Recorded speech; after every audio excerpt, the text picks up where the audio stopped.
Saw myself. Ooh, that's horrible. Damn, looks good. Rough. I think because your button's on. Yeah, okay.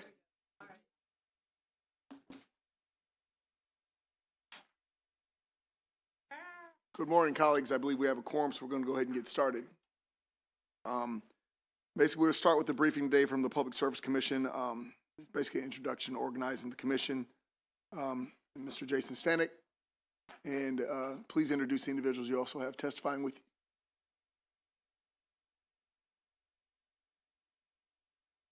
One second. Oh, got to make sure your mic's not on. So they're just looking at me. Yeah, boy, it's never a good sign.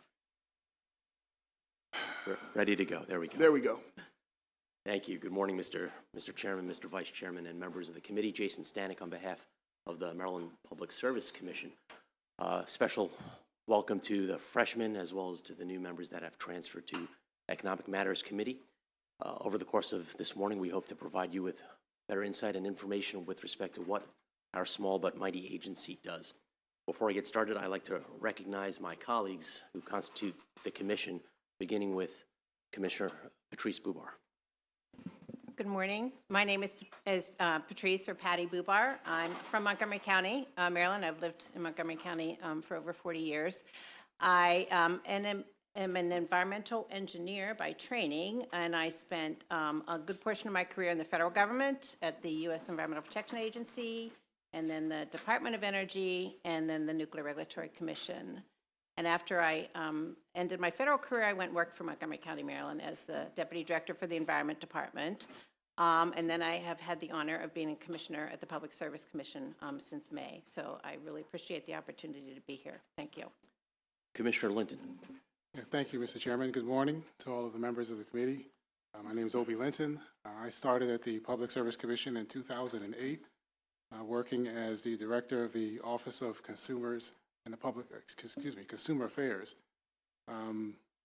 primarily dealing with complaints between utilities and customers. Started in the industry back in 1994 in New Jersey as a meter reader, and I've worked throughout the years in different elements of the industry, either working in the company at Baltimore Gas and Electric, working in my own law firm, and working in the commission staff. Pleasure to be here and to talk with you this morning. Commissioner O'Donnell. Thank you, Mr. Chairman. Good morning. It's good to see you today. It's good to see Southern Maryland represented so well on this committee as well. So that's not unusual. We're like, what the heck happened to O'Donnell since he left here? So let me just give you an explanation. If you see the pictures up there of us, that's the before and this is the after. So, but during COVID, and good morning, colleagues. Good to be back with you. I told the Republican caucus earlier this morning, as some of you I don't know, and some of you I know way too well. So, during COVID, I didn't want to get in the barber seat too much. It was kind of creeping me out until we knew what was going on a little bit better. And I just decided to quit getting a cut. And then my wife was like, what are you going to do with it? In fact, she asked me the same thing last night. What are you going to do with that? Because she's not really enamored by it. But I think what I've decided I'm going to do is I'm going to let it grow out significantly. And I'm going to have it cut and donate it to Love for Locks or some program like that for either a cancer victim or a veteran who maybe is a burn victim, something of that sort. Before I do that, I'll probably raffle off the opportunity to cut my hair at my local American Legion that I'm the commander of now. So they'll pay dearly to cut my hair. So.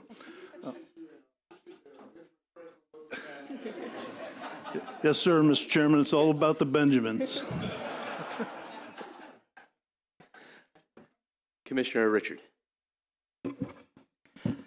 Thank you, Mr. Chairman, and good morning. And first, congratulations on your re-election. It is a great honor for me to be serving with you, the citizens of our state. I've been, let's see, a commissioner now. I'm going into my second term, so this will go to, let's see, I guess, June 30, 2025. Prior to that, I had the opportunity to serve in Governor Hogan's administration. I was his deputy chief of staff for about a year, and prior to that, I had a chance a number of years ago to be MEA director. So again, it's been a great opportunity for me to serve our citizens. Also, in my background, I worked at the U.S. Department of Energy, and also outside of government, I worked for Westinghouse Electric Company and the Nuclear Energy Institute. So again, I look forward to working with you throughout this session. Thank you, Commissioner. Based on what you just heard, I think the commissioners were being modest with respect to their background. We have a very diverse commission.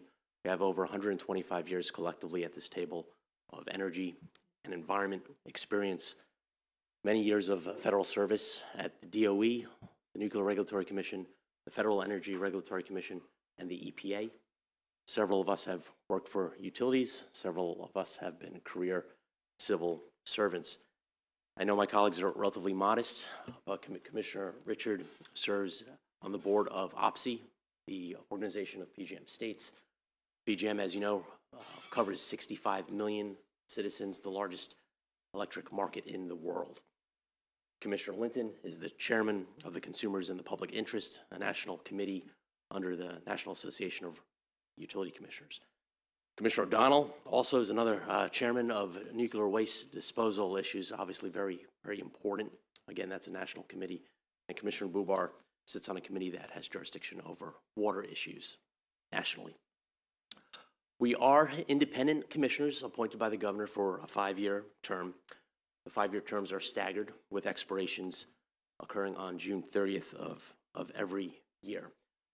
But I hope that some of our professional background, we have lawyers at the table, we have a civil engineer, as well as our regional background. We have Calvert County represented, Baltimore City, Baltimore County, Prince George's, and Montgomery County represented at the table. So what is the Public Service Commission? Each state has a PSC or a PUC, as it's termed. Ours was established at the turn of the century in 1910 when most commissions were established. All 50 states have some type of utility regulator, although the basket of jurisdiction is different.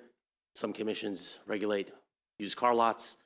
We regulate, which we'll show in a slide in a moment, utilities, including electric, gas, water, telecom, sewer, Ubers, Lyfts, limousines, intrastate airlines, railroads, toll roads, and so much more.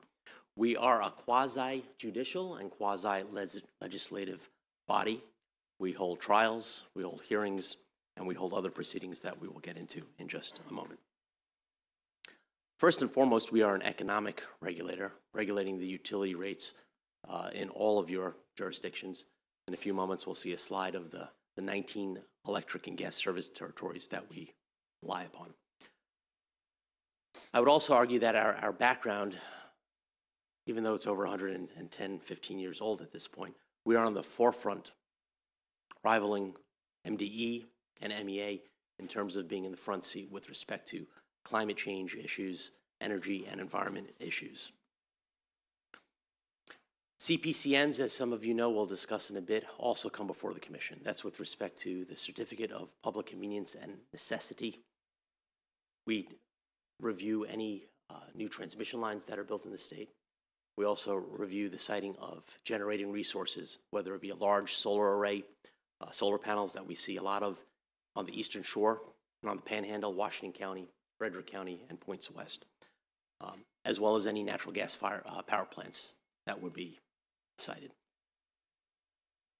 We'll move to the scope of jurisdiction. I know there's a lot of bullets on here, but that's just a sampling of what we regulate at the top of the list.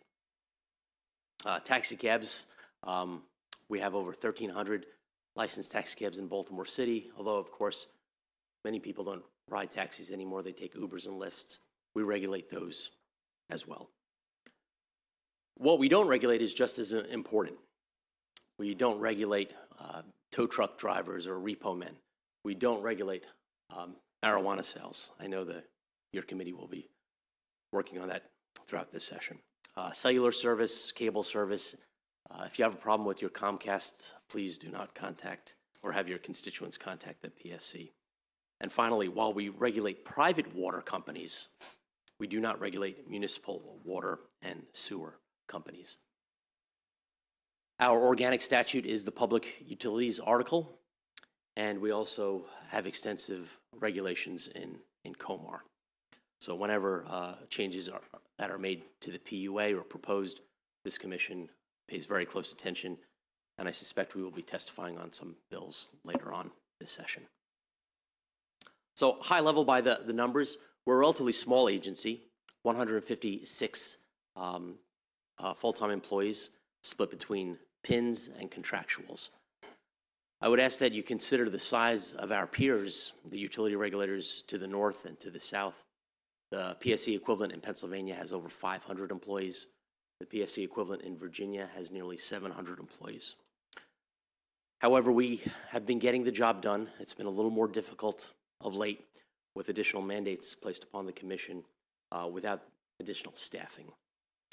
I'm proud to announce that the commission has released a report just last month with respect to innovating and how to position the PSC for success in the 21st century. It's going to require modernization of our practices. It's going to require additional financial resources and additional bodies. I would say that the Commission's role as a regulatory leader amongst its colleagues in the nation is beginning to be recognized. When I joined the Commission 5 years ago in 2018, we were ranked as the worst public service commission in the country. A number of rating agencies rank commissions with respect to their stability, the quality of their legal decisions, whether utilities could bank on certainty, whether investors could bank on certainty. The commission, beginning in the 1990s, suffered 6 downgrades. I'm proud to announce that since 2018, we are no longer the worst in the country. We've experienced 3 upgrades. I'd also like to recognize that we do not accept or are funded by a single dollar of taxpayer funds. Our budget, which last year was approximately $24 million, is entirely special funded. The majority of the funds come from a percentage of all public service company and utility company revenues. Additionally, approximately $1 million comes from the federal government, who subsidizes some of their work, subcontracts their work to the commission. The transportation division is relatively large, although we don't hear much from them. They're the unsung heroes at the commission. They regulate over 500,000 vehicles in this state, most of them Uber and Lyft. And finally, many of your constituents may not know who to call when they have a problem with their PEPCO, BGE, SMECO, or other utility bill. Our Consumer Affairs Division, CAD, has assisted over 1,800 customers in the past year. In terms of our structure, you have the 5 commissioners before you. We also have a general administrative organization that runs the day-to-day operations of the commission, led by the executive secretary, who is effectively the chief of staff. We have a general counsel and his legal department, IT, public relations, fiscal. We also have 4 public utility law judges who are empowered to also hear cases involving rates as well as CPCNs, and we delegate those matters by a vote of the commission to one of the 4 judges. We have technical staff who's interesting. It's an interesting organization within an independent agency. Technical staff, their responsibility is to complete the record of all the cases that come before our commission. And they are an independent body within an independent body. None of us at this table have the ability to speak to these technical staff members when they are litigating a rate case or any other matter. Folks might find that to be interesting, but it's a way to preserve the public interest from any influence, and we receive quality advice and expert testimony from technical staff. And as I mentioned, we have the Consumer Affairs Division that we will touch on in just a minute. I should also note, as we move to the next slide, that you will hear from 2 very dedicated civil servants later on this afternoon at 1:30, Ben Baker and Anthony Myers. They will provide a deeper dive into many of the issues that I am just mentioning in passing this morning. So we have a number of proceedings. I am an attorney, and I typically run the hearing room as a courtroom. But there, depending on the day, depending on the proceeding, we change our operations. In this photograph, oh, sorry, we are out of order. Oh, sorry, we have a slide missing. Types of proceedings, we have legislative style proceedings and hearings. We have trial type evidentiary hearings. We have public comments where we hear from members of the public, and we allow that to be accomplished virtually now for their convenience. We have a weekly administrative meeting in our headquarters in Baltimore. As well as rulemakings, we update COMAR very frequently, as much as last week. They are as transparent as they are painful, but we move through them, making sure that all parties have an opportunity to weigh into rulemakings before they are published in the Maryland Register. Additionally, we have technical conferences per particularly complex issues. I should note that all of our proceedings are streamed live and archived in YouTube. We have over 800 subscribers, and if you or your staff are curious, you could tune in and subscribe to our channel to provide additional oversight on the Public Service Commission. Current activities. This is the bread and butter of the commission. Rate cases, particularly utility rate cases. Although we have taxi rate cases, we have tugboat rate cases for the bay pilots on the Chesapeake Bay. Utility rate cases are resource intensive. Per the statute, we have 210 days in order to render a decision once a utility files a rate case. And in this day and age, every rate case is a multi-million-dollar matter. If we do not render a decision within 210 days, those rates take effect by operation of law. Most recently, in the last legislative session, the statute was amended to allow for innovative rate making called multi-year rate making. This is designed to provide benefits both to the consumers and to the utilities. It's to align those benefits. It also has the side benefit of requiring a utility to stay out of a utility rate case for a period of no more than 3 years. That also helps the Commission's resources. I can't stress enough how difficult and resource intensive these matters are, particularly in light of the fact that we have 19 electric and gas utilities in the state. Most people think of BG, Pepco, Potomac Edison, but we do have 19 electric and gas utilities. And if we could move to the next slide. Thank you. This is just an overview of our service territories. This is solely electric utilities in the state. We have 4 IOUs, BGE, Pepco, Delmarva, and Potomac Edison. We have 5 smaller municipal utilities, including Thurmont, Hagerstown, the city of Berlin. And then we have a number of cooperatives, including SMECO, one of the largest cooperatives in the United States, Chop Tank, which is a very large cooperative, and a few smaller ones. Among the 6 million residents of our state, approximately 2.6 million have meters, and they are served by these utilities. The inset, which didn't come across too well in terms of colors, unfortunately, shows the Maryland generation profile. We have approximately 11,000 megawatts of installed capacity in our state. Installed capacity means how much generation we have to serve customer demands, otherwise known as load. Here, the largest pie segment on the right there represents represents nuclear. The bottom slice represents natural gas, and the third largest slice to the left represents coal. I should note that while these are installed capacity, this does not indicate how often these resources run. The coal resources in our state, the remaining 4 of them, run very, very rarely.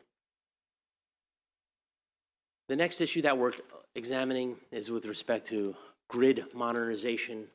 I am proud to announce that this state, in terms of grid modernization, is ranked 3rd in the country based on an independent analysis, only following California in 1st place and Illinois in 2nd place. The Commission opened a docketed proceeding several years ago to look at how we could be innovative, how we could be clean, and how we could continue to provide as affordable rates as possible to our customers. Recognizing if you rank affordability of all the states, we are not in the top quartile or top half. The most affordable rates in the country are in the state of Utah. The dirtiest energy production in the country is the state of Utah. You get what you pay for in terms of premium products, in terms of moving to a renewable portfolio standard.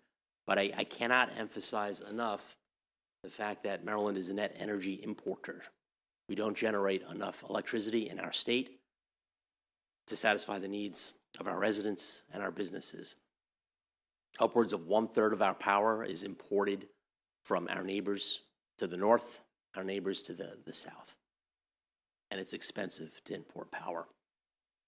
As you'll hear from later on this afternoon, we are a member of this PJM grid market, and we don't have enough transmission lines into the state in order to bring in clean, efficient, affordable power. This commission has been at the forefront of attempting to site and permit new transmission lines, interstate transmission lines. But I am disappointed to let you know that over the past 5 years, we have been unable to site 1 inch of interstate transmission lines. Most recently, our regulators to the north at the Pennsylvania Commission rejected a proposal to bring transmission lines into Maryland to deliver power that we need.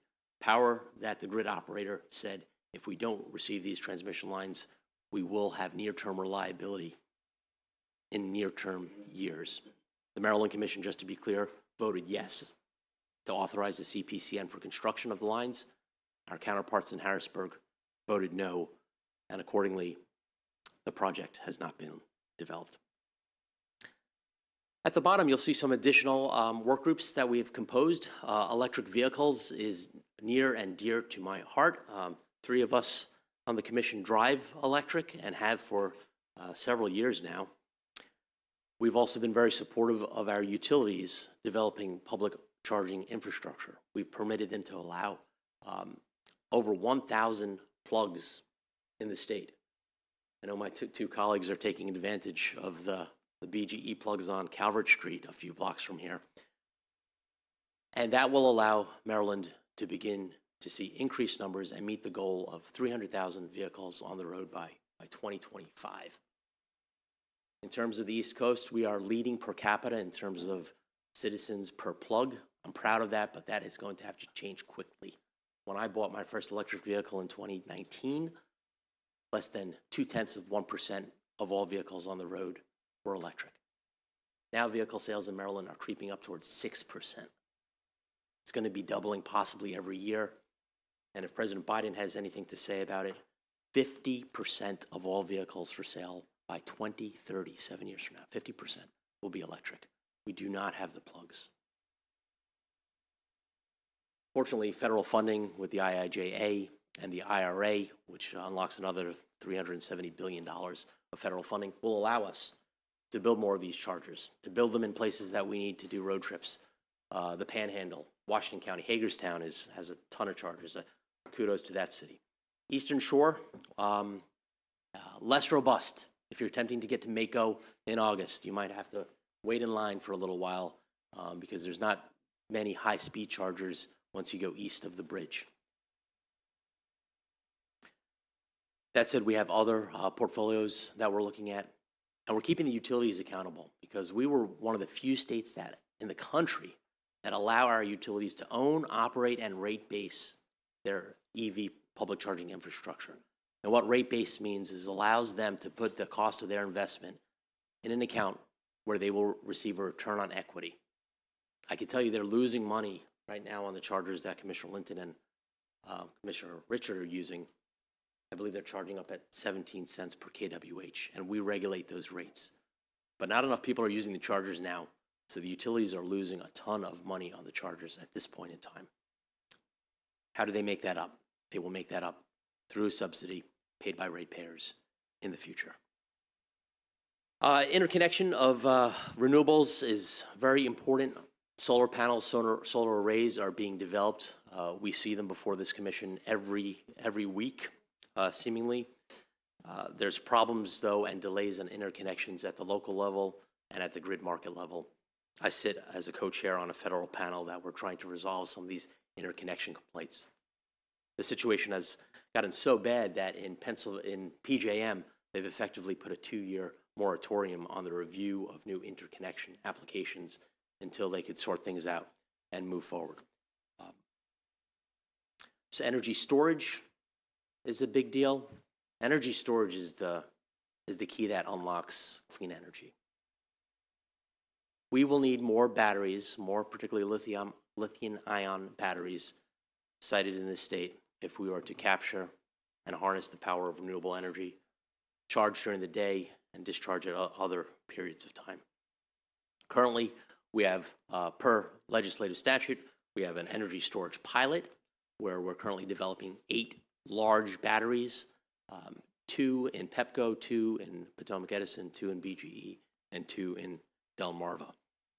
They're all using different models of lending, different models of ownership, and the Commission will be reviewing them as they all begin to come online. And finally, distribution system planning is extremely important. I'd like to recognize Delegate Charkoudian for paying very close attention to this issue. She introduced the GRID Act last year. While it did not pass in its original form, it was subsumed in the Climate Solutions Now Act. Distribution system planning is how our utilities, such as BG and Pepco, plan out their distribution system for the near and long term. Up until now, that has been within the complete domain of the utilities, with oversight by the regulator. Our energy and environment goals are different now, and we are doing our best to open up these proceedings. Short of providing non-public and confidential information that could threaten the safety of the grid, we are working on planning the grid through a more stakeholder process, and we currently have some work groups looking at that. That's grid modernization in a nutshell. CPCN Authority, as I alluded to earlier, grants this commission one of its most powerful authorities, and that's to site transmission lines into generating stations.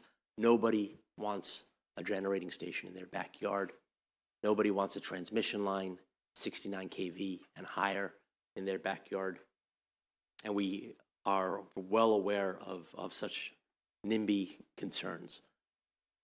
But if we want to reach any type of energy goal, if we want to reach electrification, we're going to need to build out our systems considerably. The transmission system at least by double over the next 10 years. And this is not inexpensive and does not come cheap. Energy storage projects now. There are concerns with living near a battery. And I recognize those concerns. I recognize that technology is different. I would also ask citizens, would you prefer to live next to a battery that sits 1 foot off the ground, or would you prefer to site next to a natural gas or coal-fired generating station? Fact is, lithium-ion batteries are ubiquitous now. You pull up into any 7-Eleven, you could have three Teslas next door to each other. That's effectively a large unlinked battery. We're learning by doing. The pilot for the energy storage is something that we'll continue to pay very close attention on. The third bullet just notes that public comment sessions are held. We travel throughout the state to the affected county where the energy project will be developed, and we listen. We listen to your constituents. We went to the North Hartford High School, to the cafeteria there, and we heard from several hundred people when a transmission line was built. We went out to the Roland Powell Convention Center in Ocean City a few years back, heard from over 1,000 people, including members of this committee, who testified with respect to the placement of offshore wind turbines off of the coast of Maryland and Delaware. We take all public input, whether oral or written, very seriously in making our decisions. Finally, the last bullet just notes that If your generating capacity is 2 megawatts or less, you do not need to go through the cumbersome process of a CPCN application at the commission. And wouldn't you know it, a lot of the projects, particularly solar projects, come in at 2 megawatts or less, bypassing review. I only have a few more slides left, 2 slides left. This is an issue very important to me and my colleagues: retail supplier oversight and enforcement. Retail suppliers are those folks that are competing with your utilities to sell you the actual commodity, whether it be electrons or gas molecules. And this has been the policy of the state since 1999. I was originally a strong supporter of retail supply. I am not as much anymore. I'm agnostic. While the intent of the law in 1999 was to restructure the utility sector in the state, I am concerned that it's bringing more detriments than benefits to our ratepayers. You might receive a phone call with a telemarketer, you might receive a knock on the door, you might receive some direct mail to your house asking you to sign up for this bargain basement rate per kWh. If you look at your utility bill, you'll see a price to compare. Currently, it's about 8 or 9 cents per kWh. And then if the XYZ company has a 4-cent rate, you might sign up. But if you don't read the small print, that 4-cent rate after a few months could go up to 15, 20, 25 cents. You look at your Pepco bill and you blame Pepco because you don't see in the fine lines at the bottom, you're not purchasing your electricity from Pepco. Pepco will continue to deliver your electricity, but you're purchasing your utility from XYZ company. The commission, beginning in 2019, we restructured the agency to create a compliance and enforcement unit. We have investigators on the job building cases against some of the companies that have higher than normal complaint records. And we investigate. We partner with other agencies, including the Attorney General's office, to bring these matters to justice. Just yesterday, we were informed that the Supreme Court of Maryland will be taking up one of our cases where we have prevailed at every level with respect to a supplier named Smart Energy. And we've not hesitated to impose penalties as well as revoke licenses in recent years. Over $1 million we've collected and we have sitting in a supplier education fund. You have my commitment that the commission will continue to be aggressively prosecute this industry when warranted. Finally, of particular interest to you and your constituents, what happens if you have a complaint against a retail energy supplier? What happens if you have a complaint against an Uber, Lyft? What happens if you have a complaint against your local utility? We have a convenient online complaint form that can be filed by visiting our website. The complaint will be referred to and assigned to the responsibility of one of our customer service agents, and they will move through this dispute resolution process as indicated on the graphics at the bottom. We always encourage the customer to attempt to work with the utility or the retail supplier or the taxi cab company first, and in the overwhelming majority of those cases, there's a successful resolution. However, if we, the commission, need to get involved, we will. We'll send data requests to the utility or the retail supplier, and then an individual in the Consumer Affairs Division will make a decision. If that decision does not sit well with the customer, they can appeal that decision internally through the commission, or they have the option to file an appeal with the circuit court of the county that they reside in. Fortunately, we have very few appeals that end up in court there. That is a high-level overview. As I mentioned, we have 2 very committed civil servants that will be briefing you today. I can't speak enough about these gentlemen. There are rare occasions I'm in the office at 9 o'clock at night, and these individuals are at their desks. I could guarantee that. At this point, I appreciate your indulgence and your attention. Mr. Chairman, if your members have questions, I believe we have time to respond. Well, I have a brief question, and then we'll go with the members. I know that the PSC doesn't regulate cell phone service, but you guys do have some expertise on telecommunications. As an example, I know there was a bill a couple of years ago dealing with the sitting of wireless equipment and the role of local governments, which franchise these installations. I'm only asking this because it actually is impacting my office at this point. My office, my vice chair, as well as many of my attorneys, cannot receive a call or text while sitting in the office. Do you believe it's still an issue as far as the sitting of these 5G antennas, or how would you suggest, even improving the service here in the legislative complex? We've heard these concerns before. We do have a telecommunications, gas, and water division that handles telecom issues, but our authority is limited to landlines and copper service. Of course. So the siting of any of these 5G towers, cellular or broadband, unfortunately, is not in the jurisdiction, although we have contacts at those utilities, and we could bring that to their attention on your behalf. Sure thing. Appreciate it.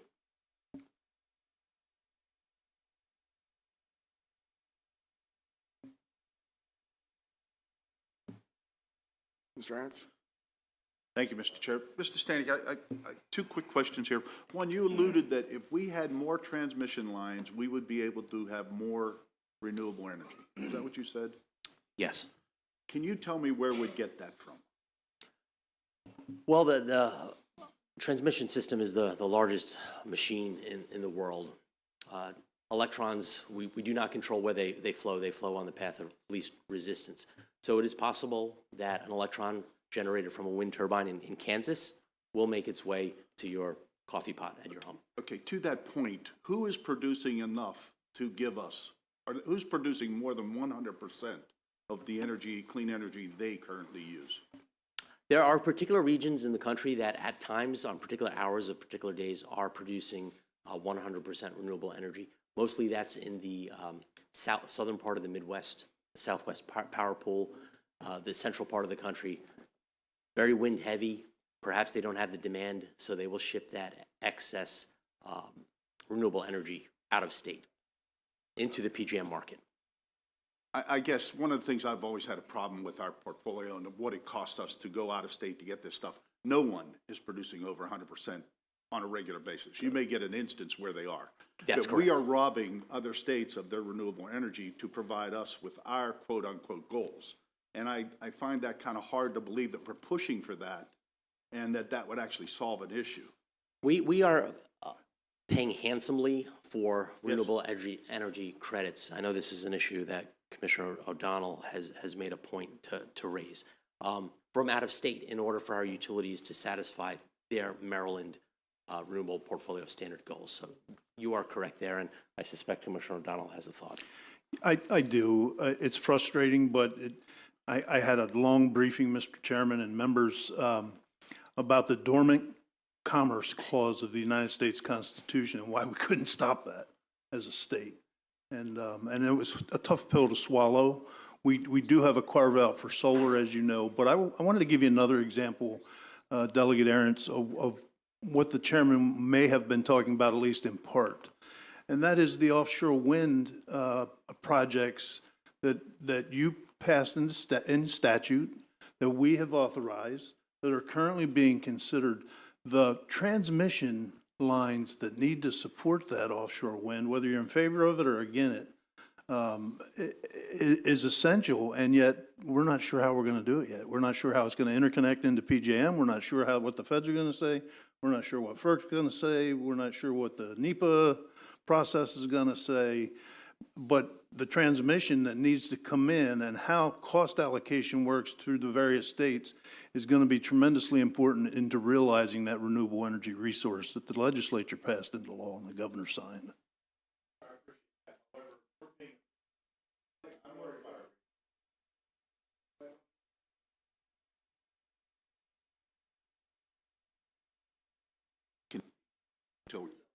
Okay. I appreciate that. However, we're paying a premium now, and we've been paying a premium for quite a number of years on something that's not real. And I'm worried about our ratepayers, not so much this. And I had another question that followed up with this, and we mentioned charging stations. We're putting charging stations in that are now costing ratepayers more and more money because we're not able to utilize them. Now, all I've ever asked for was, I agree with clean energy. I support clean energy. I support the renewables. However, I don't support it if we're going to continue to exaggerate the rates for our ratepayers, because this isn't affecting maybe 50% of the Marylanders. It's affecting the poor and the people who least can afford this. And we're going after these things that are just not achievable at this time. That's my point. So I appreciate that. Isn't that I think so? that's a great point, and my colleagues probably get tired of hearing me on the bench at the Public Service Commission saying similar things. But I will tell you, for instance, the EV charging stations, the subsidy, that's true. But we greatly scaled down, and it's a pilot program, but the programs they brought in were much larger, much more grandiose, and we scaled them down because of the concerns that you're expressing. So we're cognizant of that, and we do try to balance the interests and keep things in balance with regard to achieving the state goals, but not putting an overburden on the ratepayers.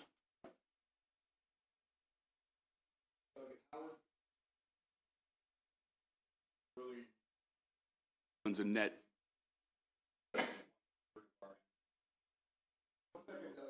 Okay.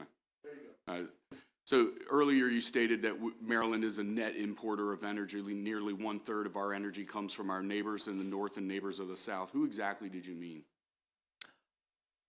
Through the PJM market, through the New York ISO market, and to the west and south, the Okay. Midwest ISO. This is sort of a follow-up, I guess, to Delegate Aarons's. So how do they stack up as far as Maryland is concerned?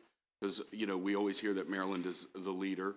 How do they stack up as far as green energy is concerned? So in other words, again, we're importing energy. I want to know how those states stack up as far as their green energy initiatives are concerned. In the market that we operate in, PJM has 13 states plus the District of Columbia, and there are states with very diametrically opposed energy goals. You have Delaware, Maryland, New Jersey with very progressive clean energy goals, and you have states that rely more on their fossil resources, such as West Virginia, Pennsylvania, and Virginia. So we're all in the same market. The way the market operates, it operates at a clearing price, so the cheapest units are cleared, and the energy generated from them are shared with us. So it's not as if we're importing power from a particular state. It's dispatched through the broader market. The cheapest units are generally coal. Is it? No, the cheapest units are typically the price takers, which could be nuclear, which is running 24/7. So they oftentimes bid in very low. Renewable resources oftentimes bid in very low. The unit that typically clears the market and sets the price is typically a thermal unit, so natural gas or coal. Okay, thank you. And just very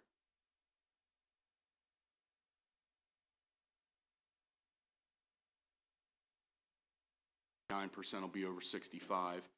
And as we move forward into more clean energy, one of those clean energy solutions, frankly, I think should be nuclear, but is probably going to be solar.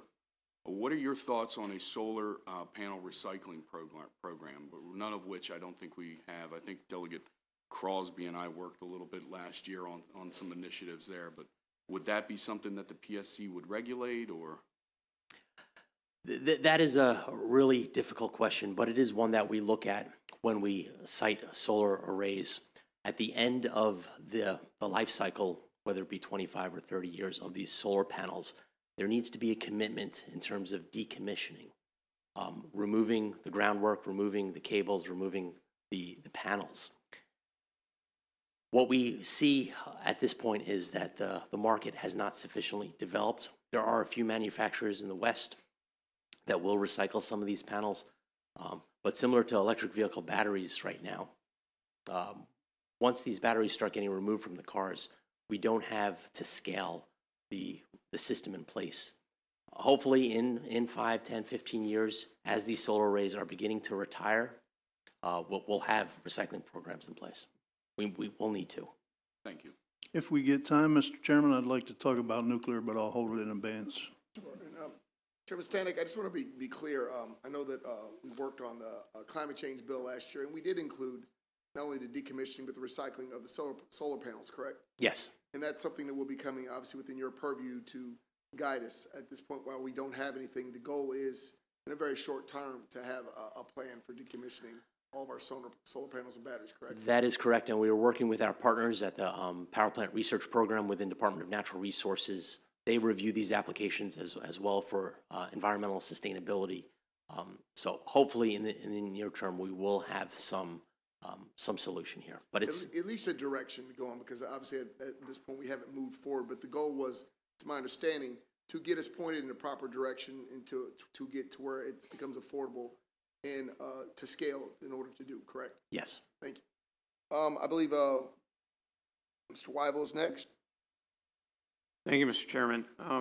You mentioned the Climate Solutions Now and Act, and it seems like the push is to be all electric. I know initially that bill was not allowing any other source of fuel. It was pushing electricity. And the fact that we are a net importer and the fact that you said states are forbidding or not approving transmission lines being built, I guess my question is, in regards to affordability, as we're all worried about, what impact do you see all this on rate base and eventual rates as far as the infrastructure that's going to need to be developed and built out as far as the transmission, distribution, substations? Because it's my understanding there was testimony last year that was all fine, nothing needed to be added, but I think that's definitely not the case. So what impact do you see, especially we heard that, the charger scenario where they're not paying for themselves, end up being put into rate base to get recovery. I know up in Western Maryland, we've seen recovery. We have surcharges on our bills now for purple cogen projects that failed, basically, and we're all paying for that. So what do you see the impact on rates? Where is it headed, and how are we going to keep those affordable? Thank you, Delegate. A lot of questions packed in there. Yes, unfortunately, customers in your region do pay for that purple rate and will continue to do so in the years to come. At this point, the electric vehicle charging infrastructure is not being billed to customers, nor is any of the offshore wind renewable energy credits. There will be a time in the future where you will see the OREC offshore credit on the bill, but that will not occur until the turbines are actually spinning and generating electricity. To your broader question, yes, rates will increase. They will increase likely substantially to build out the infrastructure that we need. Transmission, distribution, they're aging. These assets need to be replaced or upgraded. And to the extent that we cannot import more electricity from our neighbors because of the congestion on the lines, that will increase prices in what we call our load pocket. Most recently, you may be aware, PJM ran an auction where the prices to customers on the Delmarva South Peninsula would increase by 400%. The Commission filed a brief with the Federal Energy Regulatory Commission the other day opposing that. But to the extent that we want to upgrade our system, and I think we need to do that, cost to ratepayers will increase, period. Has the Maryland PSC performed any analysis on the impact? We are required by the Climate Solutions Now bill to conduct an electrification study. The Commission is currently working to secure a contractor to conduct that study. That was a requirement of the statute. So when will that be complete? The deadline is September of this year. Unfortunately, due to a number of circumstances, I do not believe that the Commission will be in a position to meet that deadline. I will be advising the respective chairs of the committees within the next week as potential processes to get around that. That said, notwithstanding the fact that we don't have a contractor through no fault of the Commission's own, we have assembled a work group to begin looking into this issue.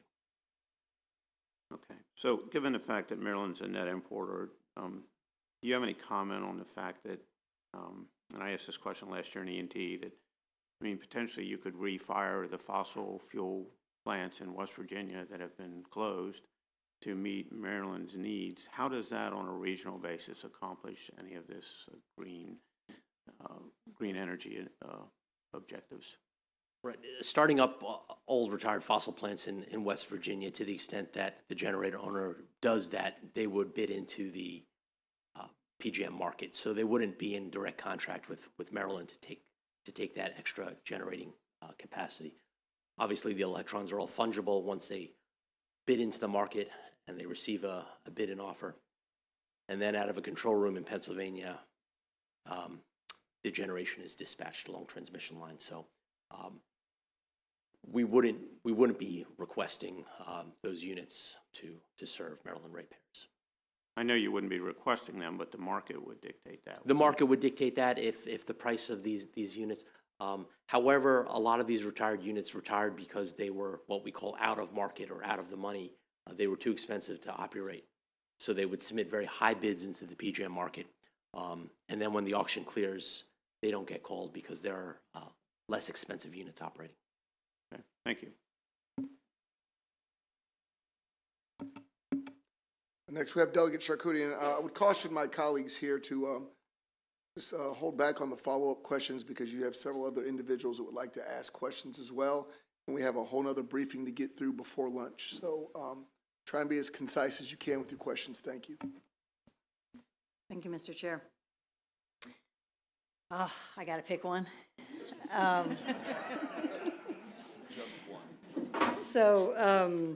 Thank you, Chair Stanek. And I just want to ask a little bit about distribution system planning and how it relates to a lot of the conversations we've had here and the interrelationship between that and transmission.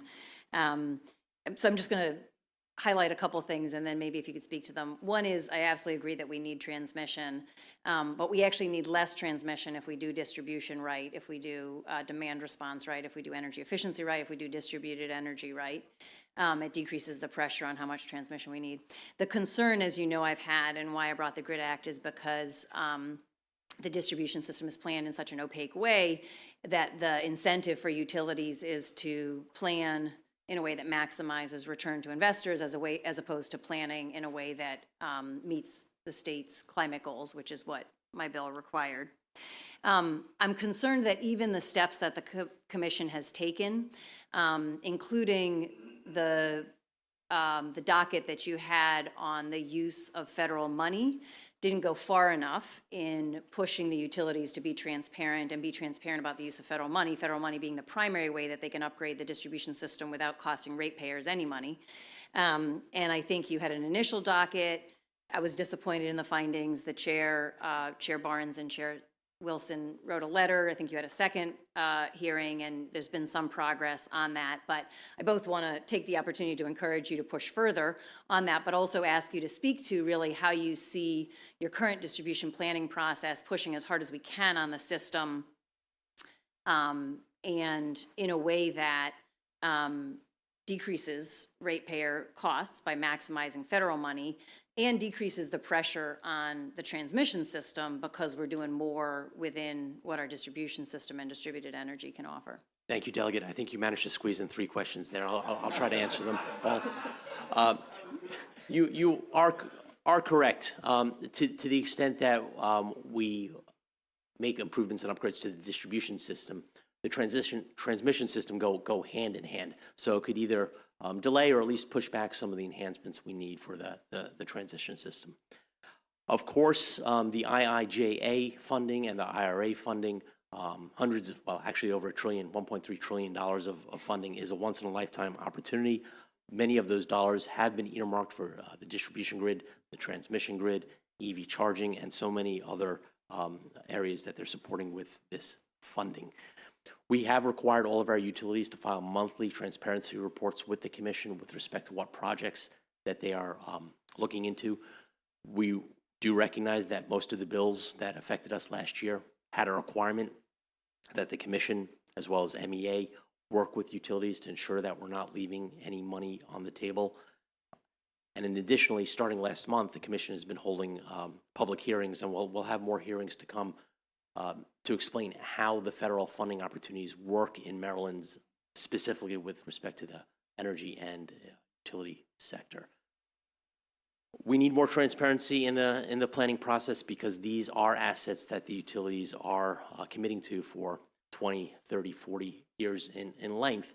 And if they do not align with the goals of the state, then you have sunk costs that will need to be recovered. So we continue to work. I do recognize I received the letter from Chair Wilson and Chair Barnes. I responded. And these issues are getting monthly vetting and attention. And we will have a future hearing on this topic. Thank you.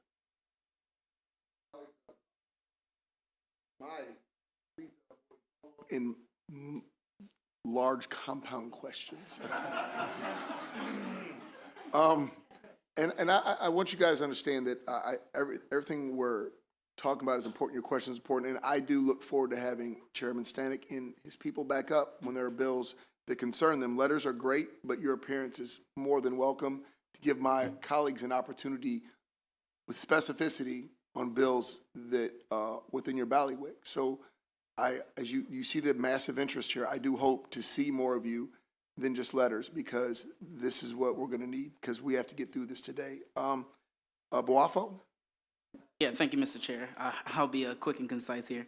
One quick question. You spoke a little bit about the funding mechanism that makes up Maryland's PSC, 97% from companies, 3% federal. How does that compare to other PSC-like organizations across the country? Is that unique to Maryland, or is that something pretty new? That's a great question. Many of the PSCs have special funding. In our state, we assess 17/10% of public service company revenues, which equates to about $23 million to cover our funding. This legislature passed a cap 2 years ago to allow us to go up to 0.25% in order to sustain our operations. So we do have a little bit of headroom there. As you noted, that covers about 97% of our funding. Additionally, the remaining $1 million from the federal government is to allow our engineers to inspect products pipelines. And many other state commissions also take advantage of that federal funding. It helps pay the bills. It pays for a number of the salaries of engineers. So long story short, most PSCs are specially funded. Great answer. Delegate Sample Hughes? Sure. Thank you, Mr. Chair, and thank you for your presentation on today. Very thorough. As being a new member to this committee, I'm certainly going to abide by my chair and be very concise with my question as well. You had referenced in regards to the grid modernization, and you indicated that the Eastern Shore was less robust. My question is there a quantity as far as the number of charging stations that have to be available by a certain specific time to accommodate some of these needs? Case in point, the school buses, for instance, they're going to certainly need their charging stations available to accommodate, the rural parts of the Eastern Shore. And I was just curious, is there a timeline to see that certain number of ones have to be increased by a certain time to meet that demand? Because certainly the federal funds are available, but I just wanted to see where are we in that process, and is there a quantification? Thank you. The grid in your region on the Eastern Shore is very fragile. I can't emphasize that enough. In this state, we have 500 kV lines. We have 265 kV lines. And on the Eastern Shore, though, PJM monitors down to 16 kV. Obviously, bringing in offshore wind is going to require us to make substantial upgrades to strengthen the grid, to bring it onshore and to push it to the metropolitan areas. With respect to EV charging infrastructure, we've approved 150 electric chargers in the Delmarva service territory. I believe Chop Tank, which we no longer regulate, they're working on their own program. But as more electric school buses hit the road, they will need their private, dedicated DC fast charging equipment. Again, this equipment is not cheap, but it will allow you to fill up the battery of a school bus in about an hour. But because of that, you will need substation upgrades for sure. And with supply chain issues, finding substations and the equipment, we do have much longer lead times of getting all that utility infrastructure in place. Thank you. Thank you. Thank you, Mr. Chair. And last but not least, our agent of chaos, Delegate Fisher. Thank you, Mr. Chairman. I also want to welcome my good friend, Delegate O'Donnell, who's back. So, Mr. Chairman and/or Delegate O'Donnell, I was driving to King George, Virginia, yesterday for my real job, and I noticed as I always do when I go over there, because I'm over there a lot, the Morgantown plant. And when I was meeting the economic development folks over in King George, they said to me, and this is the chair of their economic development commission, he said, you know, I can't believe that you guys would just allow that to rust over and do nothing with it, because you have a rail line, you have transmission lines, and in that you mentioned that we don't have enough transmission in the state and/or enough power generated in the state. Is there any plan for that, to utilize the existing transmission lines and the existing infrastructure that's there that could be, you know, useful, maybe not as ugly? I think we would all agree it's not the most beautiful thing to look at when you come into Maryland, but that's my question. Yes, well, we are. There are particular facilities, substations, switch yards with appropriate bus work in place where we would be able to plug in, for instance, offshore wind. There's a very attractive site at the Indian River substation. We do have idle sites sitting in Dickerson, Morgantown, Chalk Point, and Prince George's County. They all have rail lines, very large parcels of land. The commission has no responsibility in rezoning them, but there are very attractive opportunities to repurpose them to serve similar needs. I'll turn to Commissioner O'Donnell. Yeah, it's a great question and allows me to get to where I wanted to get to, just briefly anyway. And that is the effort nationwide with regard to nuclear. And I chair the nuclear energy partnership at NARUC with a delegate, a commissioner from Georgia. We've been out to the Idaho National Laboratories. We've been studying this for 2 years. It's a 5-year partnership funded by the Department of Energy on new nuclear and innovative nuclear. And what the nationwide effort is to take these new technologies, smaller reactors, more inherently safe, cheaper, not the big units like where I worked at Calvert Cliffs, but smaller units, and site them at retiring coal facilities. You have the infrastructure, you have the transmission. They're doing it in Wyoming. In fact, I would encourage members of this committee, if you're really interested in this, take a look at MEA and X Energy's partnership and Frostberg's paper. They just recently did a feasibility study of siting a new nuclear in Maryland. And it would be at a retiring coal plant. I don't know if I'm at liberty to say where, but I think it might be in the report. But let's just say when that subsidy stops for that PURPA plant, Delegate Weibel, that might be a place, or Morgantown might be a place, or down in our neck of the woods at Chalk Point might be a place. So there are ample opportunities. These technologies are coming down the pike. They're real, and they provide emissions-free energy. It's not perfect, but it's emissions-free, and it runs 24/7. It's not intermittent. So anyway, thank you. I believe that's all the questions we have for this panel. Thank you guys very much for your time and your experience. I look forward again to hearing from you during these hearings. Again, testimony is much more beneficial to my members than mere letters, so thank you very much. Thank you all. Thank you. Colleagues, we do have another briefing before we go to lunch. Office of the People's Counsel, David Lapp and Molly Soloway Woods.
Fred Hoover, Assistant People's Counsel.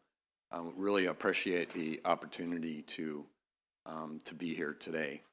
I'm going to go over 4 categories today. I'll first talk a little bit about our office, what we do, who we are. Second, I want to just talk a little bit about why we need effective public utility regulation, then cover some priority issues and touch briefly on the 2023 session coming up. Our office is the statutory representative of state residential utility customers. We're charged with protecting the interest of residential utility customers as well as non-commercial users of transportation and other matters that come before the Public Service Commission. I was appointed by former Attorney General Brian Frosch. We have a staff of a little over 20 people in our office, many of whom are attorneys. We have 2 core responsibilities under the Public Utilities article. We are to evaluate each matter that comes before the Commission and appear before the Commission and the courts. And the second part of our statute is to conduct investigations and to request that the Public Service Commission initiate proceedings. Our role is very important. Marylanders spend about $11 billion a year through their rates for their various utility services. 2 years ago, our statute was amended so that in determining whether residential customers are affected, we are directed toward to consider the state's progress toward meeting its greenhouse gas emissions reduction goals. Part of our statutory mandate is also to weigh in on legislation. So we comment, testify, suggest legislation, and we are a resource for all of you if you have questions about anything public utility related. We are a resource and we are available. You've heard a lot from the Public Service Commission this morning about the different things going on at the Commission, rate cases, lots of different proceedings on specialized activities, energy storage, distribution planning, EVs, CPCNs. All those matters are things that we get involved in. Retail supplier cases, we are a big player. We bring a lot of the complaints on retail supplier issues. We also have a consumer assistance unit, so we hear from constituents of yours, and we do our best to help them, point them in the right direction, and we pride ourselves in our work for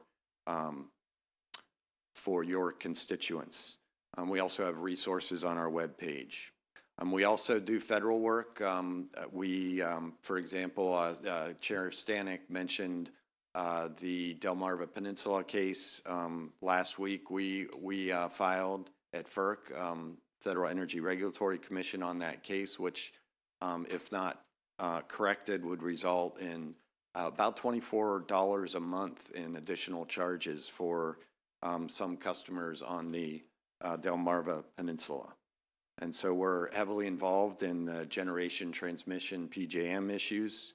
And you all should know that approximately 60% of your electricity bills and those of your constituents are federal regulated. So that federal work is very important.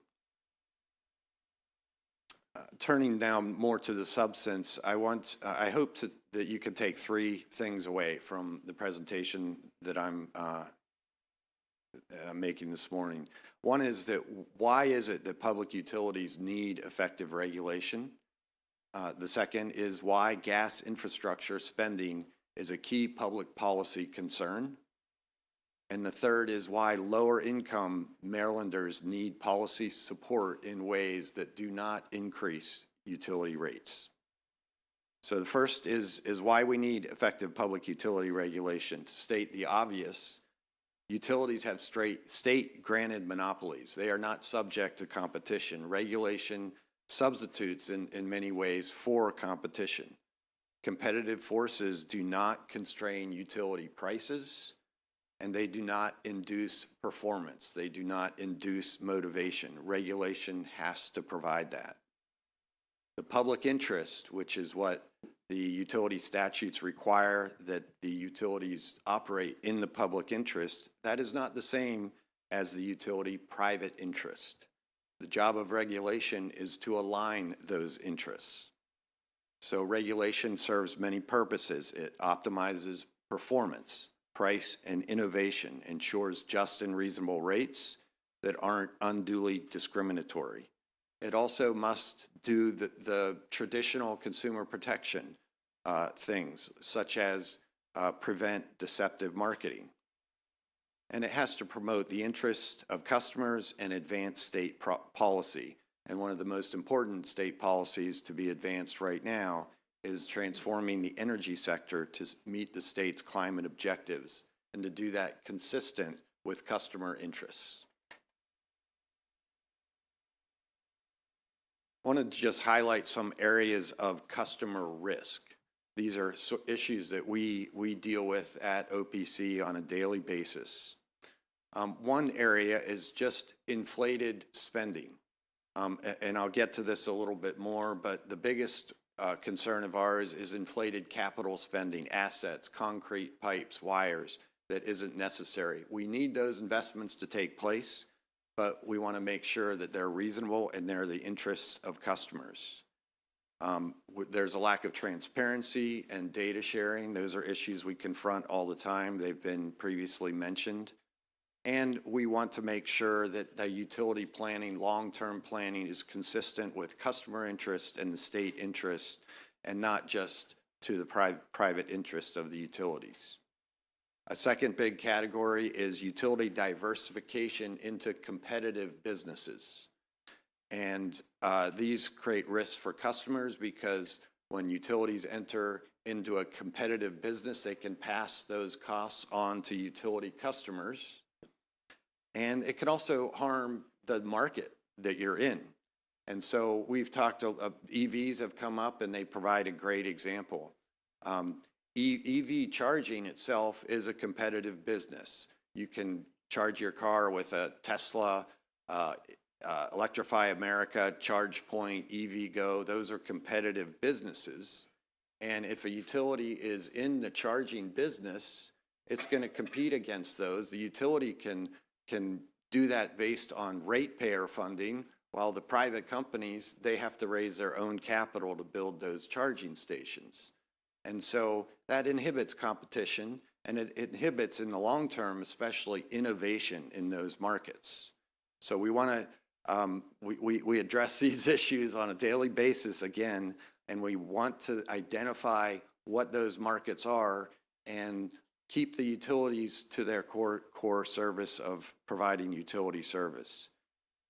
Another area that we deal with is complicated corporate structures that have a tendency to help utilities evade effective state regulation. We have an ongoing investigation of First Energy, which owns Potomac Edison, and First Energy was caught in a major bribery scandal in Ohio. They entered into a criminal deferred prosecution agreement, paid a federal fine of $230 million, one of the biggest ever, and we have been unable to identify and verify what costs of that bribery scandal are related to, have been paid for by Potomac Edison customers. And that's because they're hiding behind a complicated corporate structure. I want to just give some background about how utilities profit. And this is not about tarnishing the utilities. We need the utilities. We need their investors. They provide a very important service of providing capital for necessary capital infrastructure that customers need. But it does affect their incentives. It affects their long-term planning. And so capital expenditures, what they do is they increase rate base, and that's what utility investors profit from. And rate base is recovered over a long period of time. So investments made today are going to be paid off over 30, 40, and in the case of some gas assets, 60, 70 years into the future. Utilities don't generally earn a profit from investors on the commodity costs. So people think, it's easy to think, well, gas utility, they make their money selling gas. That's really not how they make their money. They make their money by building the infrastructure, and the gas is really a pass-through. They're sort of indifferent to how much gas is actually moving through the pipes. And just to reinforce this, I've taken some excerpts here from a presentation to investors from Exelon. And what this shows here, and you can, the link is there, but a lot of their investor presentations are about their capital expenditures and increasing rate base. That's what this shows here, as well as the next slide. Next slide, you can see the arrow pointing up. It says in small print, higher rate base growth.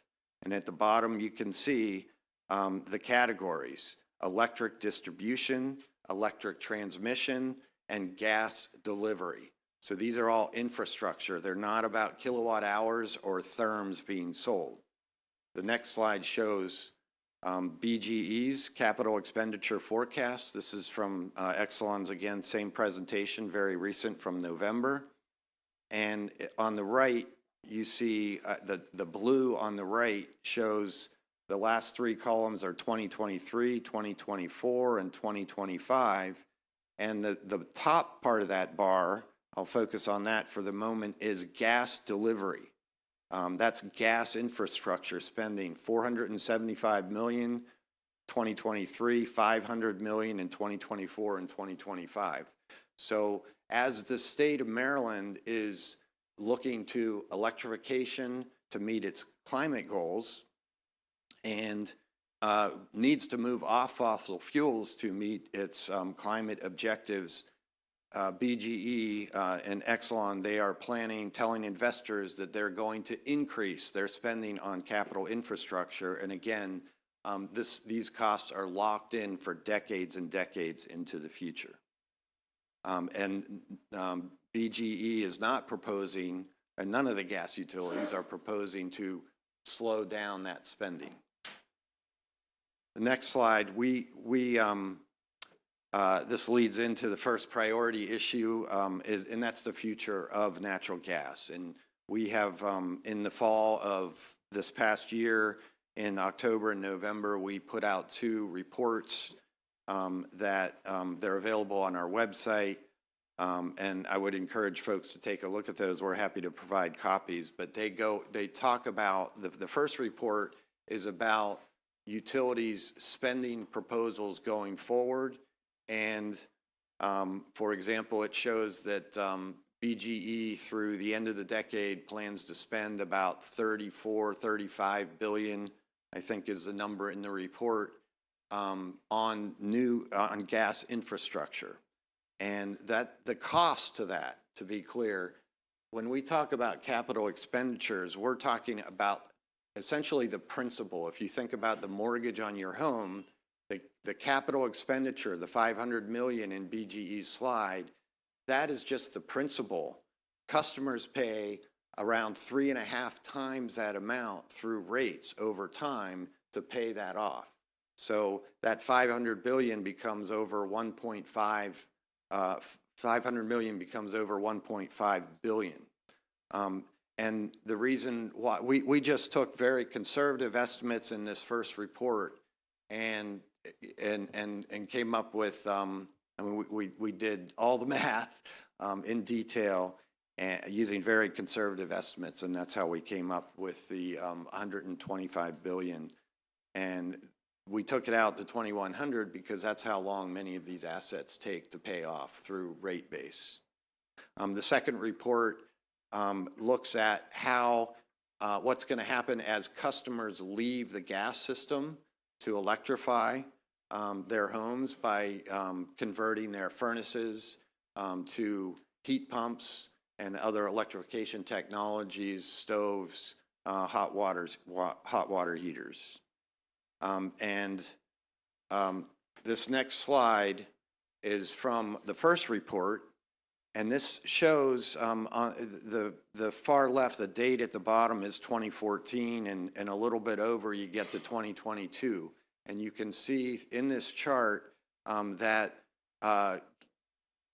this chart shows the annual revenue requirement of the utility. That's the amount of fixed costs that a utility is going to recover in each year from the sales that it makes.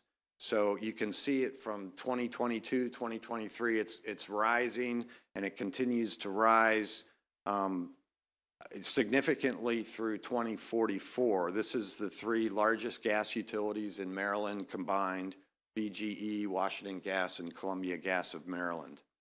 And the issue here is that this is just writing on the wall. These are how rates will go up, because this is the revenue requirement that needs to be recovered by the utility for them to recover their costs each year. So as the problem is that as sales decrease, this same amount of revenue each year needs to be recovered. So that means rates go up. So as you have a fixed dollar that needs to be recovered, that's divided among the sales, but as you have customers leaving the system and sales declining, it creates really an unsustainable situation with rapidly increasing rates. And that in turn will cause more customers to leave the system. The next slide, one of the rationales for continuing to build the natural gas infrastructure is the potential use of that system for non-fossil fuels. This is not a reality. There are not going to be non-fossil fuel alternatives that to do the same work that natural gas does today. This is hydrogen, biomethane, renewable synthetic gas. There are huge challenges in terms of cost, availability. There's still emissions from those. Safety issues continue, and none of them are at scale as natural gas is. And the competition for those fuels is going to be quite fierce, because buildings are relatively easy to electrify, but we have some industries that aren't so easy to electrify: heavy duty industry, heavy transportation, and those types of things that are hard to decarbonize will be competing for those lower carbon fuels. And I have a quote here just from last week. We had a PSC hearing where we had the director of NiSource, which owns Columbia Gas, talk to the commission and tell the commission how renewable natural gas is very expensive and cost prohibitive to offer for customers. This next slide shows, this is from the second report, and it shows what we did is we took a look at how, what will happen to gas rates as customers leave the system, using relatively conservative assumptions about how customers are already electrifying and will electrify with policies, and what will happen as non-fossil gas replaces gas. And you can see here, for those of you who have constituents in BGE's territory, you're looking at massive increases in rates over time. Again, using fairly conservative estimates.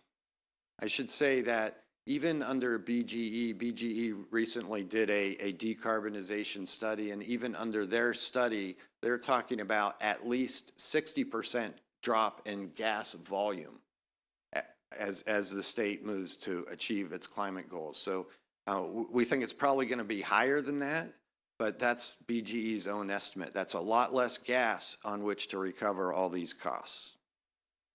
I wanted to turn to the next priority issue, electrification. One of the points that I want to make here, and it's a little bit hard to see in the graph on the right, but electrification is already happening. It's happening. It's been happening since 2010. The chart there shows that between 2010 and 2020, electric, this is for home space heating, and electric heating is already eating into gas's market share. That's without the IRA, without the IIJA, and without the Climate Solutions Now Act, which is only going to accelerate that shift. And this is for heating. It's driven by very efficient heat pumps. These heat pumps are now good at 5 degrees. They have cold climate heat pumps now that are being used in Maine that, you know, I was reading something, a brochure from a company there that they guarantee that one of these cold climate heat pumps will continue to produce heat to heat a home at negative 13 degrees. And these are cost effective, quite cost effective. You can use a heat pump to replace both your air conditioner and your heater. So you're replacing 2 appliances with 1 appliance, and they're much lower cost for new residential buildings and cost effective for many retrofits in existing buildings. And on top of this, as we know, gas prices have taken a big leap in the last 2 years, increasing the advantages of electrification technologies. But one thing to keep in mind is that this shift toward electrification, it happens slowly because it happens as new buildings are constructed or as your gas furnace is retired after it's reached the end of its useful life. So it takes time. And for that reason, it's important to get moving if the state is going to achieve its greenhouse gas reduction goals. Related to electrification, one of the key points I hope you walk away with is that electrification, probably for many of the people in this room, it's relatively easy. We can make that decision. We may own our homes. We have the capital to buy the new appliance, but low and moderate income customers are not as easily able to do that. And as gas rates go up, as people take advantage of incentives to electrify, it's gonna spiral. And this is called, this is a common term in sort of our circles, the death spiral. As gas rates go up, people are gonna move much more quickly, and it's gonna happen quick, and there'll be fewer sales, which will, you know, continue to increase the gas rates. And so what we need are state policies to help low and moderate income customers electrify early and to help them take care of their bills. And a key point here for you all is that we should not be looking at utility rates in the Public Service Commission for those policy decisions to help low and moderate income customers, because that's going to just increase rates to an unsustainable level. And there's a lot of people who are just above the income levels to qualify for energy assistance are quite low. And so there's going to be a lot of customers that are hurt if rates are used to help. Energy rates are generally regressive. Everyone pays the same regardless of your income. And that concept applies not just to electrification, but to state policies in general, including renewable energy and energy efficiency. So we just need to take care about that, and that's something I think it's important for the members here to keep in mind. On electrification, one of the things that we've heard is questions about whether the electric system can handle electrification. Are we ready? How much is it going to cost? And I wanted to just make a couple points, high-level points on this. One is that in the 1950s and 1960s, we were seeing really high growth rates every year in peak load. And peak load in Maryland occurs in the summer when people have their air conditioners on. And in the 50s and 60s, as a lot of new electric products were coming out, there was an increase in annual growth of 7, 8, 9% even. And the growth that we're looking at with electrification now is significantly smaller than that. The utilities were able to handle that. We didn't have rolling blackouts in the 50s and 60s because the utilities couldn't handle that. It was managed. Today, Maryland's utilities are among the top performing utilities in the country. They're in the top quartile. And I wanted to mention that some of you may have heard about the problems at PJM over the holidays. Those were generation related. Those were not related to the transmission grid or distribution grid being able to handle load. And I have a couple slides very quickly just showing an example of, for Baltimore Gas and Electric, what Baltimore Gas and Electric was projecting load to be in 2010. And that's this next slide. And in 2010, you can see that's the orange line. That's what BGE told the Public Service Commission it predicted the demand would grow to, and it goes way up, and you can see 2022, 23, that's where we are now. And winter peak is well below summer peak. Winter peak is the bottom blue line, and that means that as we electrify, especially heating, there's room for it to grow to the summer peak, which is the light blue line. But also, this is what BGE was predicting where it would be in 2010. The next slide shows what it actually met in 2011, according to PJM data. And so you can see that back in 2011, it met a very high peak load there. And since about 2010, BGE has invested more than $4 billion on its distribution and transmission infrastructure. That's the principal, that's just the capital. So there's been a lot of money spent on the system between then and now. And we think that this suggests that electrification, especially because it happens slowly over time, should not be a big issue.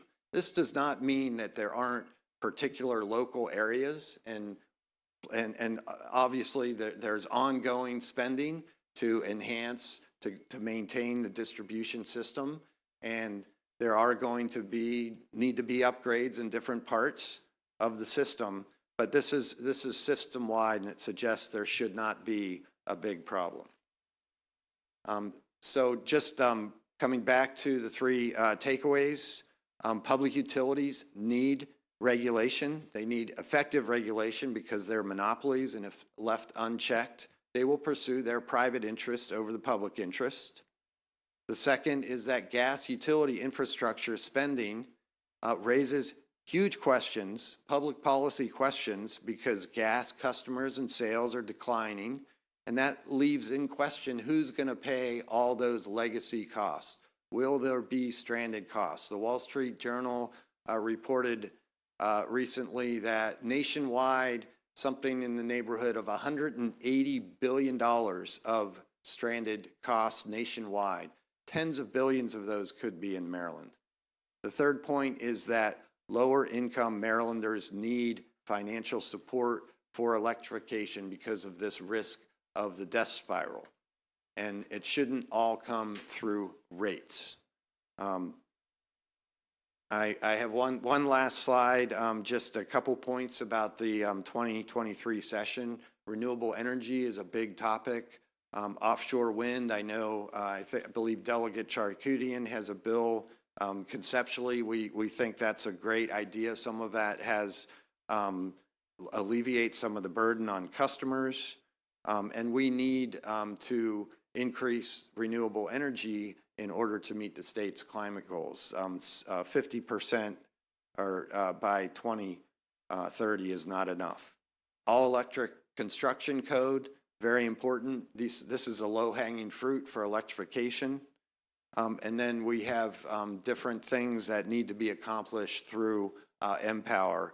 Low-income energy efficiency, I think the bill is HB 169, if I'm getting the number right, a bill that passed the General Assembly last year but was vetoed and is coming back this year. we need to promote fuel switching within Empower, help customers shift from gas appliances to electric, and we need to end fossil fuel appliance incentives. They are harmful to customers. They send the customers the message that gas is going to be around for a lot longer. They are harmful because those gas rates are going to be rising, and those appliances that are bought last 10 to 20 years. And finally, we need to plan for a gas system that is getting smaller. I mentioned the reduction in throughput, and we need to avoid stranding costs. And there is no long-term gas planning right now except what the utilities are doing themselves and not really sharing with the Public Service Commission or other stakeholders.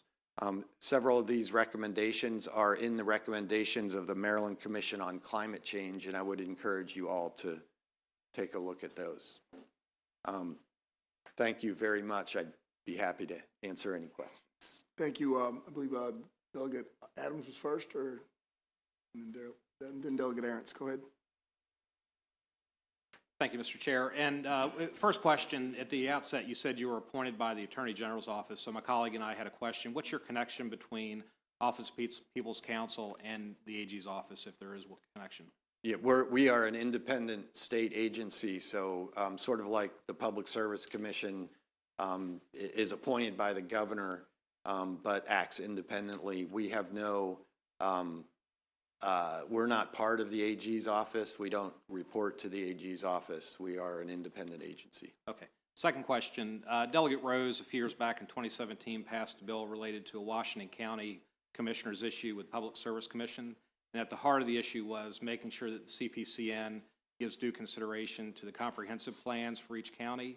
The reason why I ask is on the Eastern Shore, as we talked about some of the things that were brought up in the prior panel plus this one, is that we don't want to see the CPCN process short-circuited. And I'm asking, do you support the dynamic role of the CPCN process and allowing for public input as we move forward with like solar infrastructure, which is the grid conversation? So do you support the CPCN process and actually broadening it and make sure there's local consideration?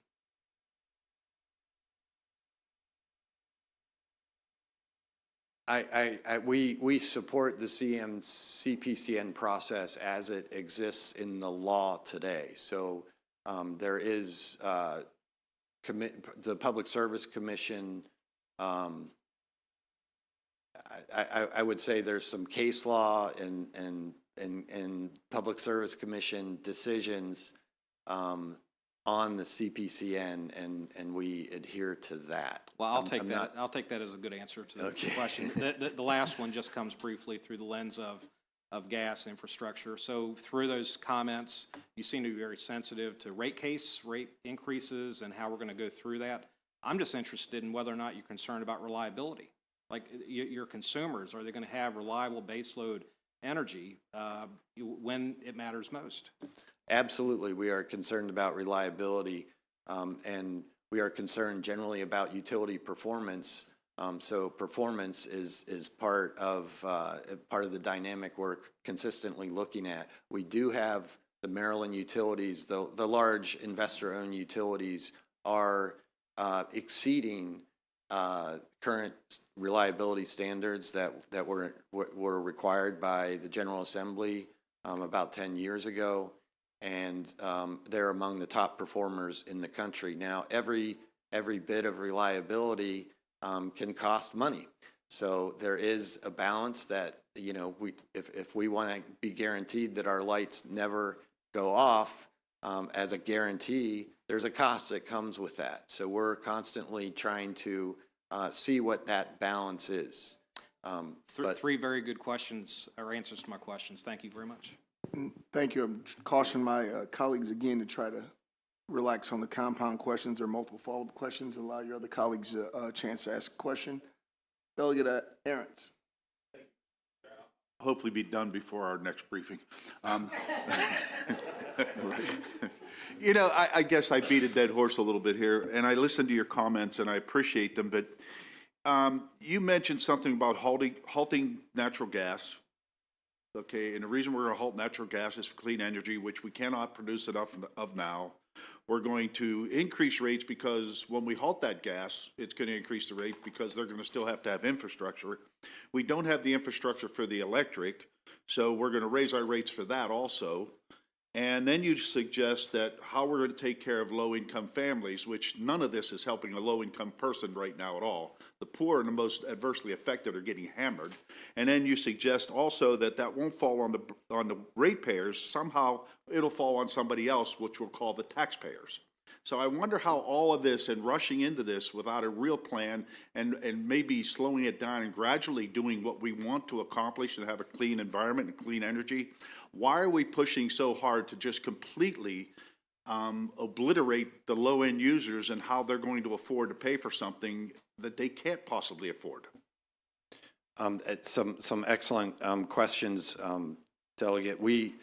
One of the things that we are advocating is, and that's was one of the recommendations of the Climate Commission, is long-term planning for gas utilities, because right now there is no long-term gas planning except what the utilities are doing without any transparency, without any oversight. And they, as I tried to show in the presentation, they have a big incentive to invest in capital infrastructure and are looking to increase that over time.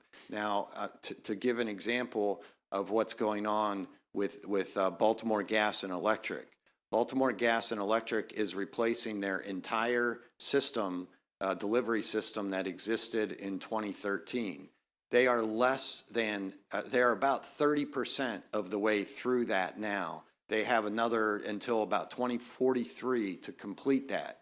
So what we're concerned about is that other 70%. We need to, that other 70%, if that continues, those costs are potentially stranded, becoming uneconomic. So the best thing for customers, low-income customers and all customers, is to take a look at whether that spending should be done. And because we have an opportunity now with good planning to slow it down and not do some of it. 70% of it still has to go. Now, distribution rates for gas, for BG&E have doubled since about 2010. Most customers haven't seen that because the commodity price of gas has been really low.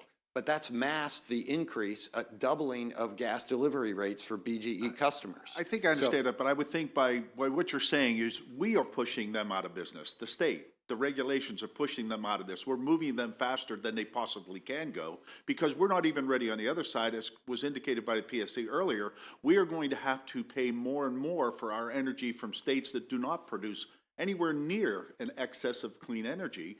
And we're moving that and we're putting that on ratepayers also. So we're putting this on ratepayers because we as a state don't have a viable plan for the gas companies to get out of this, because the state will set the rates for the gas company because the ratepayers pay for the infrastructure. The gas companies don't pay for anything.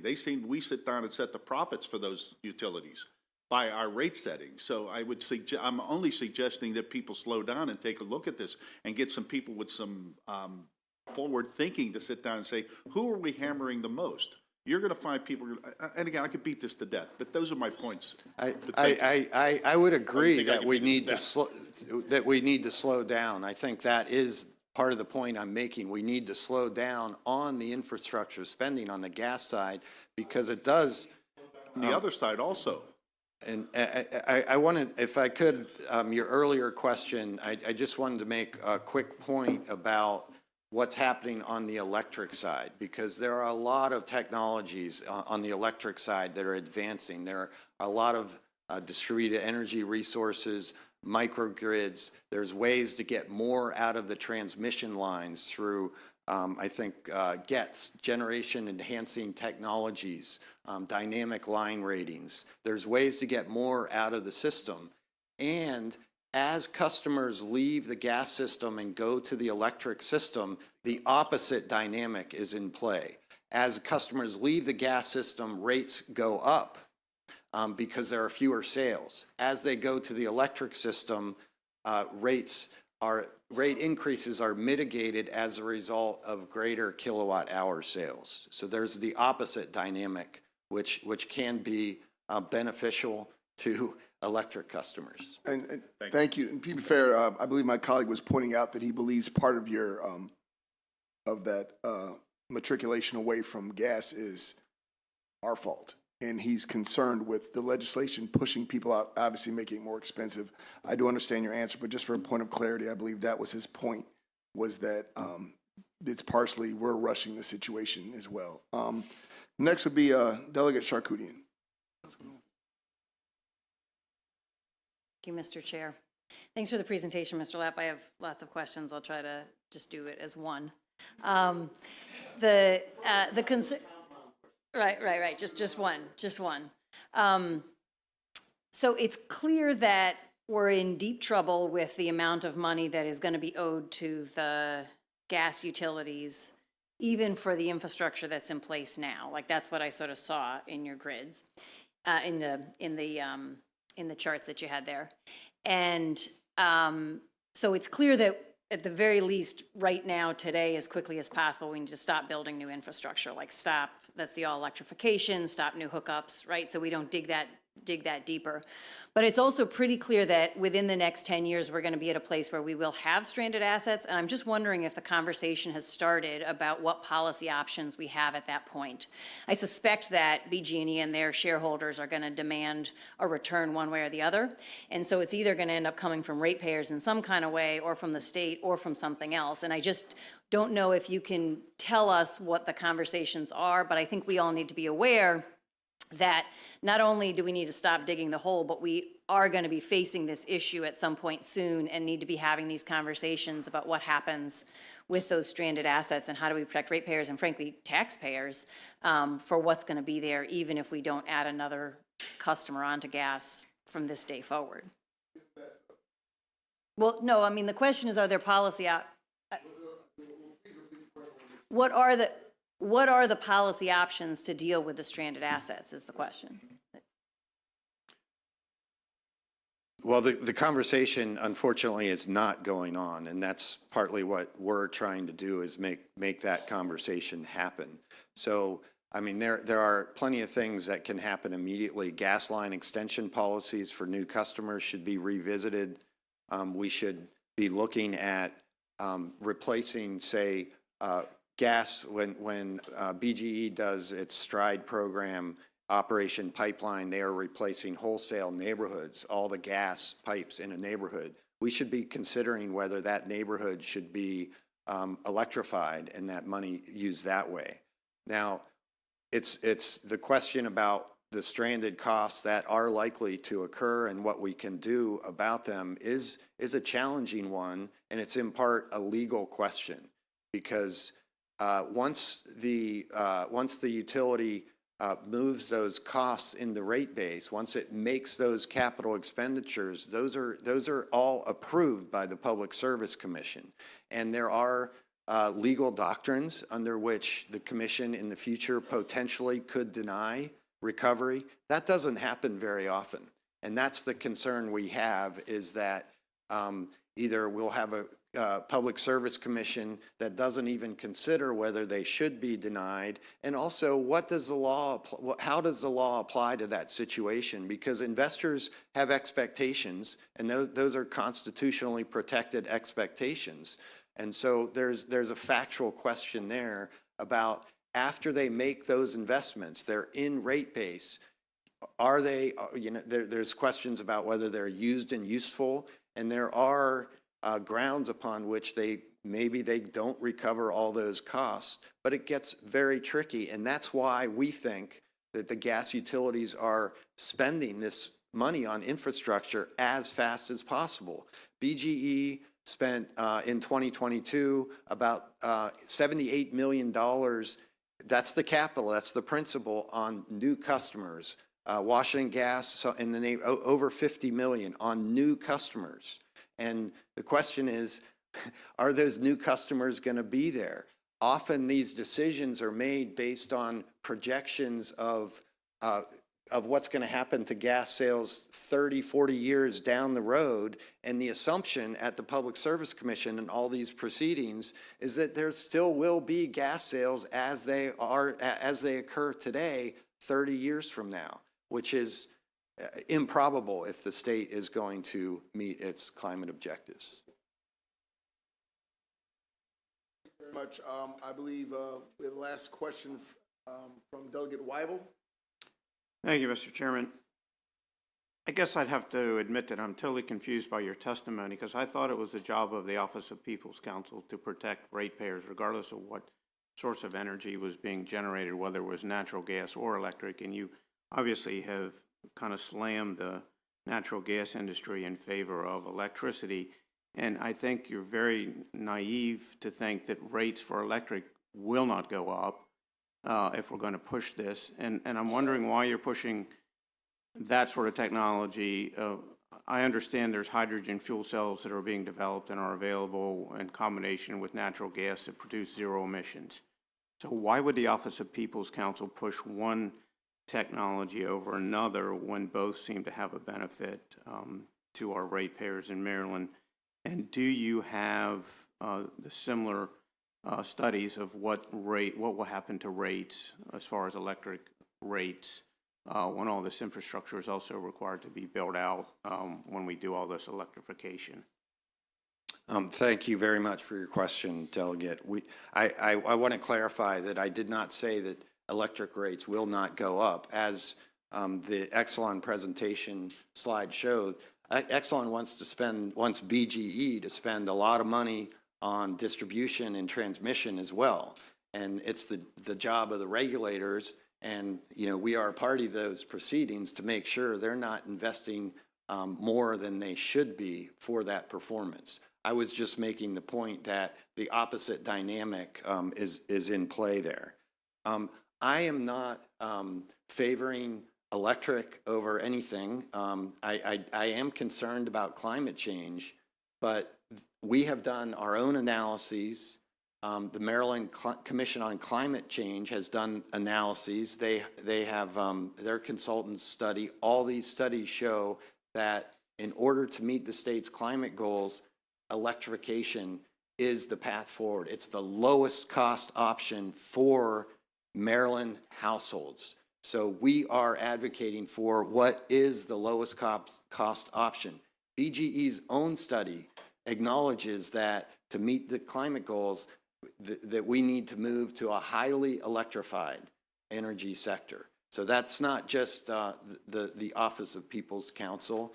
And as we can see from the chart that I showed with the electric home heating gradually going up, it's already occurring, and that's pure economics, because these technologies are here and available now, and they're more cost-effective for new buildings, and they're more cost-effective for many existing buildings, especially given that you can replace 2 appliances with 1 appliance. I believe it's about $8,000 for an air source heat pump, an efficient air source heat pump, but to replace your air conditioner and your furnace is going to be above $11,000. So do you have any studies on the cost of electrification on Maryland ratepayers? We are looking at that very closely. We are involved in the PSC electrification study. So we are involved in distribution planning. So we are looking at all that very, very closely. It's the transparency issue and data issue is a big concern of ours. We do not have access to the data that the utilities have. And so we're working on that. Okay, thank you. Any other questions? Colleagues, I thank you for your time. Thank you very much for presenting. Again, I'm sure you guys have no problem showing up, so I'm sure I'll see you guys whenever the time comes. Look forward to your testimony. We'll be back at 1:30, guys, so please grab a quick lunch and make it back here for our next bunch of hearings. 1:30. Thank you.